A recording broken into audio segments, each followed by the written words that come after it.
Assalamualaikum, kembali lagi di channel YouTube aku, Jasmine Channel. Hari ini kita mau bahas tentang bagaimana awalnya aku bisa usaha rumah makan Padang.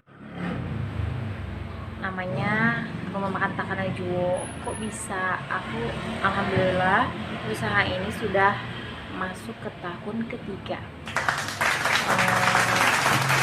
Jadi sebelumnya, kalau kalian mau dengar cerita lebih lanjut, jangan lupa untuk di subscribe dulu, di like, di komen, buat dukung aku terus. Mudah-mudahan bermanfaat ya. Dulu itu aku pernah sempat kerja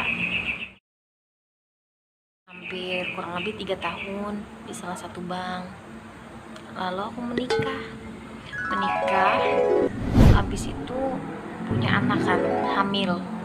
Dari hamil itu aku udah mulai berpikir gimana ya, aku mau lanjut kerja atau gimana, karena nanti anak aku siapa yang ngurus gitu. Karena orang tua aku kan sibuk dagang, terus orang tua suami aku juga adanya di kampung Cirebon, jadi nggak memungkinkan untuk ninggalin anak ke orang tua, apalagi untuk nitipin anak di babysitter. Itu nggak mungkin banget.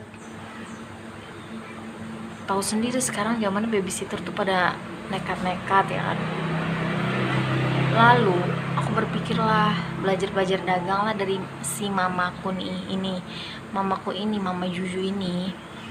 Dia tuh udah pengalaman banget dagang, dari dia muda sampai sekarang umur 52 itu dia dagang profesinya. Aku mulai lihat-lihat dia gimana dia masak, gimana dia belanja, gimana dia ke pasar, gimana dia ngolah, gimana dia ngatur semua rumah makannya itu dari pagi sampai malam baru tutup. Aku lihatlah ya kan, 3 bulan aku belajar masak. Akhirnya alhamdulillah suami aku mau modalin aku buat usaha rumah makan Padang ini. Dulu itu kecil ya, cuma 1 ruko. Alhamdulillah sekarang masuk tahun ketiga tuh, aku sewa 2 ruko ya. Jadi yang satu itu untuk rumah makan Padang, lalu aku jebol karena aku ngerasa sempit, masak di sini sempit, kayak ngelekep gitu ya. Jadi aku jebol lah, jadi 2 ruko aku sewa. Lalu depannya kok kayak mau bazir gitu, jadi aku pikir bisa jualan pulsa juga nih. Ya udah sekalian aja jualan pulsa.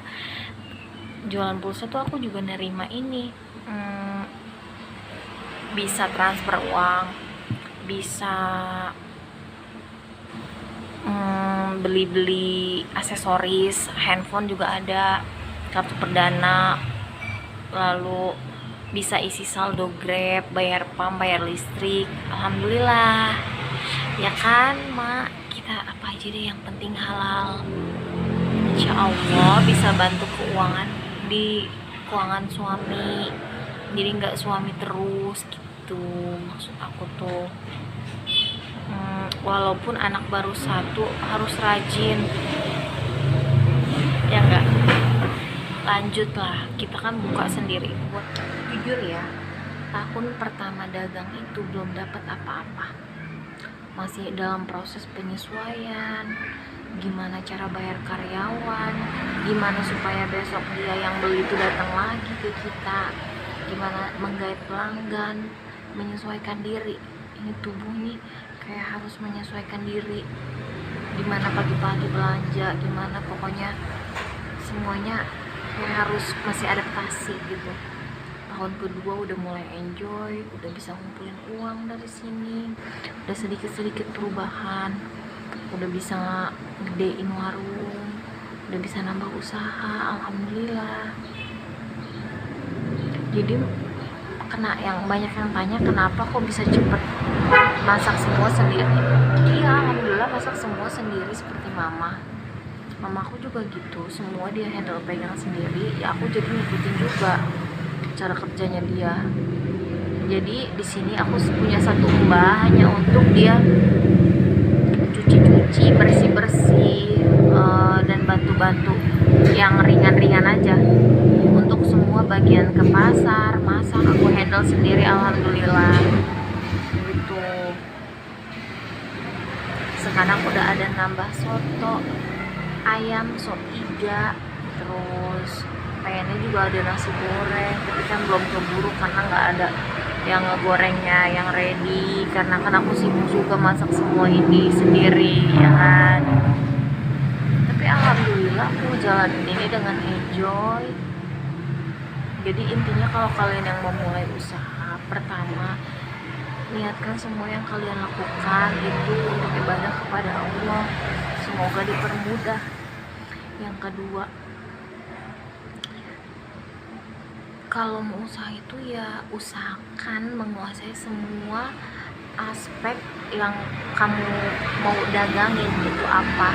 Contohnya aku nih, aku kan jualan nasi padang, jadi belanja aku sendiri, masak aku sendiri.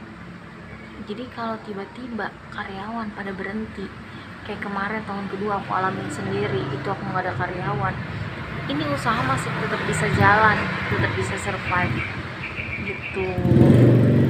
Walaupun nggak ada yang bantu, kita masih bisa jalan, kita masih bisa survive. Coba kalau misalkan usaha kuliner, orang yang masakin, orang yang belanja, kita hanya punya uang aja untuk modal, kita nggak bisa ngegarap langsung, itu rasanya kurang greget banget gitu. Jadi kalau udah semua bisa ngerasain sendiri, kalau terjadi apa-apa, amit-amit ya ada sesuatu hal yang tidak menyenangkan lah terjadi, kita nggak menyalahin siapa-siapa, kita introspeksi diri aja gitu. Yang ketiga, sabar sih. Yang keempat, harus ada dana cadangan selama 3 bulan, karena kan ini usaha belum langsung untung, kan belum langsung mau menghasilkan uang dari usaha ini. Siapa tahu kita suruh belajar dulu, suruh rugi dulu, suruh pokoknya kayak gitulah ya. Oke, buat kalian emak-emak yang lagi merintis dan bingung harus ngapain di rumah, yang punya bakat masak, dagang aja, dagang nasi kayak saya. Mudah-mudahan bermanfaat ya mak, karena kan semua orang beda-beda dikasih Allah karunia kemampuannya apa segala macam. Mungkin ada yang bisa jualan online kenceng, atau ada yang jadi influencer, atau yang jadi, kalau saya hanya ngejalanin apa yang saya bisa aja. Dan yang terakhir, cintai pekerjaan kamu, cintai apa yang kamu lakukan.